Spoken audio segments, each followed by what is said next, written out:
Okay, welcome everybody. It's Lorraine Hurst here. I'm from Healthworks and the community cooking project Cooking Good, and I'm really pleased to invite Tessa Matthews here today again. Hi Tessa. Hello. Hi. You might remember Tessa from us talking about alcohol, and today we're going to be talking about relaxation. So Tessa, would you like to introduce yourself first before we go on? Okay, I'm Tessa Matthews. I work as a social prescribing link worker with the Brackley and Toaster Primary Care Network. And so my job is looking at everything within the practice that isn't to do with anything medical. So if you have any non-medical things that you want to talk to somebody about, I'm your person. Absolutely brilliant. And I know you've been very, very busy over this last few weeks and looking forward to a bit of time off next week. So but you have some relaxation of your own then. Yeah.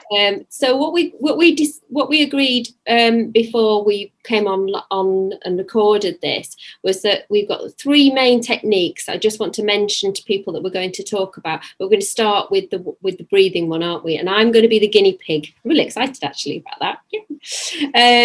So we're going to talk about breathing techniques as being so top three tips really, isn't it? We've got breathing, we've got movement, and we've got sleep as those three main topics that are so important for our health. So they're very broad, they're very big topics, and we're going to try and cover them in a very short period of time. So I'm going to shut up and let Tessa talk me through the relaxation technique. Okay, well, breathing for relaxation is really, really easy. Normally, if I asked you to take a deep breath in, what would you do? Do that. And tense every muscle that's going, yes? Yeah. Right, okay, let it go. Right, this time, what I want you to do is to imagine you've got a balloon or a bottle in your stomach. And so as you breathe in, you've got to fill that balloon with as much air as is humanly possible. So push your stomach out as far as it will go. Okay, hold it for as long as you feel comfortable holding it for, and then gently let it go again. That's it. How did that feel? It's completely. Did it feel very different? Yeah, it's much lower, which people can't see on this, but yeah, the previous breath, which was up here. Yeah, and the point about that is to start with, you need to practice it. So, but only do 2 at a time, because if you do more than 2, you tend to get a bit on the lightheaded side, and that isn't the point.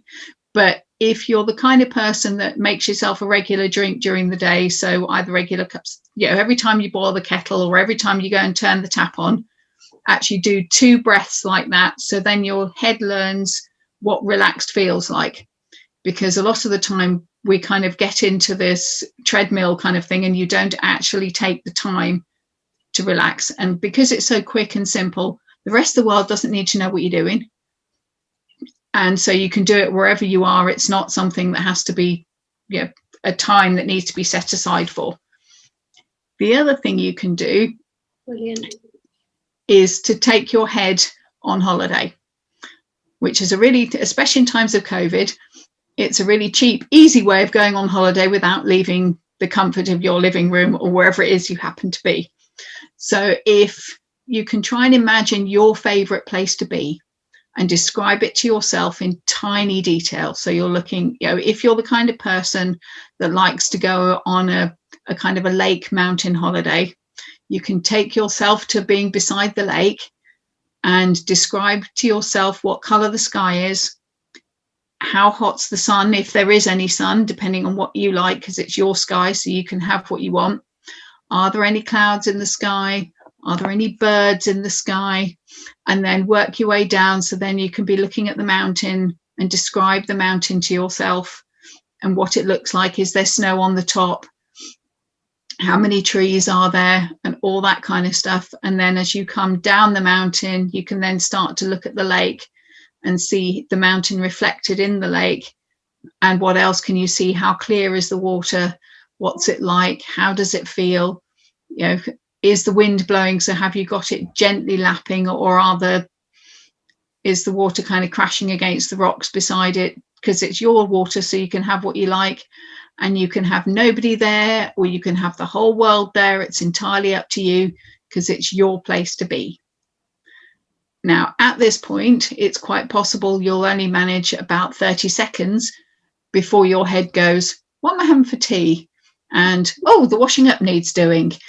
But with practice and with time, you should be able to manage about 10 to 15 minutes of just taking your head someplace else. If you can, try not to do this when you're shattered, because the point is to try and get your head to understand what the difference between being asleep is and being relaxed. And although you are obviously relaxed when you're asleep, they are not necessarily one and the same. Fabulous. And there you go. And that's it. So it's all nice and simple. I wasn't closing my eyes, yeah. which I might do if we weren't doing this, understandably. Although I could have done. I didn't. But even so, that description, I felt the whole of my spine start to relax. Yeah. So that's sort of, I'm thinking of this special nerve in our back called the vagus nerve, and how, to me, that was impacting that and the whole of my spine. And the vagus nerve is very important in terms of how we relax, isn't it? And I physically felt that. Yeah. Yeah. And that's just a technique, and it's something you can take with you wherever you are.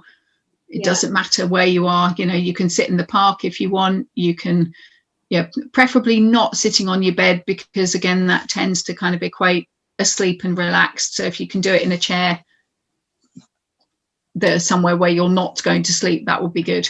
It's really interesting and really important, isn't it, what you're saying about that? Because we're about to talk about sleep, but the difference between being calm and relaxed when you're awake and a different type of technique that you might want to employ when you go to sleep. There might be some overlap, but it's different. Yes. Yeah. Brilliant. Thank you. Thank you for that. Feeling quite calm. Good. So shall we move? Thank you very much. Shall we go on to sleep and then go on to movement, because of the relationship between that? And you've got some really good suggestions to help people with their sleep. Yeah, it's trying to see if you can get yourself what they call a sleep routine, so that you decide what time you would like to go to bed, and that's entirely up to you as to what time you pick. And then so some people find that if they make sure that they've turned their electronics off for a good hour before they go to sleep, so they're not staring at the screen, that can help. Some people find having a hot bath helps them to relax, and it's all about getting your head in the right headspace to go to sleep in. And it's also having, if you can manage to get your sleep, it's also trying to get yourself to wake up at the same time every day, regardless of what's going. I mean, obviously, if you've got things you have to be up for and you wouldn't normally, that's fine. But basically, if you can say, I'll go to bed at this time and I'll get up at that time, that actually works much better for getting your head into a proper routine. It's like the same as your eating routine, because then with a bit of luck, you will then get up and eat at regular times during the day, which then helps with the sleep at night. And the other thing is drinking. If you it sounds counterintuitive, but actually if you drink enough water or liquid during the day, you'll spend less time getting up, going for a wee in the night, than if you actually drink a lot, not enough during the day. Then for some reason the body decides to process it differently, and you end up going for a wee all night instead. So if you can try and get your drinking in between sort of when you get up and a couple of hours before you go to bed, that works much better. That's so important, isn't it? And what I'm hearing loud and clear is that bit about routine. And we were talking earlier about adding to that in terms of making sure you drink enough during the day, and maybe not drinking just before you go to bed, as you say. And I like the 3-2-1 technique, which is nothing to eat 3 hours before you go to bed, nothing to drink 2 hours before you go to bed, and no screens an hour before you go to bed. It's just a nice little thing to remember, isn't it? 3-2-1. Yeah. Which can be if you are struggling to get to sleep. It's very good. And we were talking about the people using apps and meditation types of mindfulness types of techniques, weren't we, as well, for sleep? Yes. There is that kind of thing. There's also, try to remember not, if you are, I mean, people, you may well wake up at stupid o'clock in the morning and think, right, actually, I'm not going back to sleep. It's not working. So I'll go downstairs and I'll make myself something to eat or something to drink because I fancy it. The problem with having anything other than a glass of water is that the head then goes the following night, it's cup of tea time or biscuit time at 3 o'clock in the morning. And so will then wake you up, because that then becomes part of the head's routine. Because if your brain is given a choice, it would much prefer something sugary and will happily wake up for if it thinks it's going to get its sugar fix. So if you do feel the need to get up because actually you're not sleeping and it's just not working, that's absolutely fine. But if you're going to have anything to eat or drink, make sure it's a glass of water and nothing else. Oh, excellent, Tessa. It's a good tip. I haven't fallen into that routine yet. Even if I wake up, but not managed to stay away from the kitchen. I think there've been some stories on the media about Nigella Lawson and the nighttime trips to the kitchen. Yes, it doesn't do your diet any good either. Never mind your sleep patterns. And also, there is a reason that they use sleep deprivation as a form of torture, because actually, if you don't get enough sleep, you can't think straight, and life feels a lot more horrible than it would do had you had the same things thrown at you during the day, but you'd actually had a decent night's sleep the night before. Yeah, absolutely. I'm sure we can all concur with that, especially at the current time. So some really good advice there, particularly in terms of meditation apps or free. There are so many free things on YouTube. And the one I like and use is Jason Stevenson, just because he's got quite a soothing voice, and he's got absolutely nearly hundreds of different ones on YouTube, all free, and an hour or 2 hours if it is going to take you that long to get to sleep, but talk down, and you can choose your topic, so there are lots of free resources out there and if you prefer to listen to a book, the libraries are all doing free audio books for download, so that you can listen to a book while you drift off to sleep, if that's what helps you. So you're not having to read it, because sometimes people find actually sitting reading a book, you're kind of going through the pages and you can't put it down, so you can't sleep because it's a really good book. Whereas actually, if somebody's reading it to you and they've got the right voice for you, then that will sometimes help people drift off. Okay, right. So we had one more thing, Tessa, didn't we, that we were going to talk about, which was around movement, she said, swinging in her chair. So there were a few things we were thinking about there, and we both had a similar experience with something called laughter yoga. Do you want to tell us about your experience of it? Right. Well, back in the days when we were allowed to meet people face to face and do things, I actually happened to join a laughter yoga group. I have to say, it did feel very weird to start with, and you did feel a bit strange, but actually it really works. And being able to kind of use laughter as a relaxation technique actually is really, really good. And I mean, it wasn't any form of exercise. You didn't have to do anything that people might find complicated. I mean, we were kind of going around, it sounds weird, but we were going around the room as aeroplanes and cars and trains and things, using laughter as a thing that was powering us along.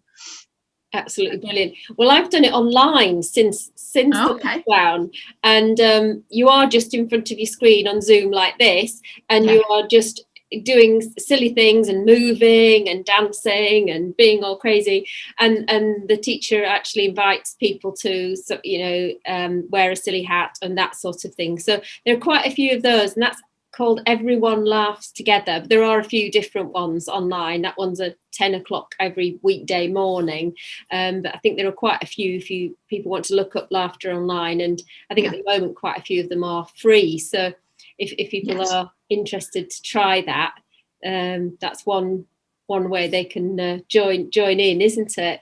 Yeah. So it really is that idea of movement being helpful to relaxation, isn't it? Because we're getting into our body and getting oxygen into our lungs and moving every few minutes or so. Is there anything else you're thinking about in terms of that and relaxation? It's just that actually, I mean, it sounds completely counterintuitive that go for a walk and you'll feel more relaxed kind of doesn't, as a automatic thing, doesn't really compute. But if you think about it, actually going for doing any form of exercise helps release the endorphins, which are nature's happy pills, and so therefore actually that helps to kind of just to get you more relaxed. And also it's a change of scenery, gets you away from staring at your screen, because these days most of us are spending a lot more time sitting staring at a screen of one sort or another, either for work or for school or whatever it is. And so it's nice just to be able to have a change of scenery. Also, if you are spending your day staring at a screen, it's really good to get up roughly every hour and just go for a 5-minute wander, whether you're in the house or wherever you are. I mean, if it's nasty outside, actually just, if you're upstairs working, go downstairs, make yourself a drink, and just have a 5-minute change of scenery and then go back up again. Or if you're working downstairs, go upstairs, go for a wander around the house and go back down again, just as a way of breaking it up a bit. And change of scenery does all of you a bit of good, even if it's just changing the room in the house that you're in. Yeah, I totally agree. And you can even get apps, can't you, for your mobile phone that just remind you. You could set a timer almost on your mobile phone every hour to say move, or yes. or get a drink or something. I think that those things are really great. So thank you ever so much for that. We've gone through some brilliant techniques in terms of relaxations, breathing techniques, some moving techniques, and what we might be able to help ourselves around sleep. So really appreciate all your help there, Tessa, and I'm sure there are more topics that people would like us to cover. So if they would like to get in touch with us via the Healthworks page or the Cooking Good page, please do, and I'm sure we'll see each other again. Yes. So, and I hope you have a very nice week. Thank you, and you. Thank you. Bye for now. Bye.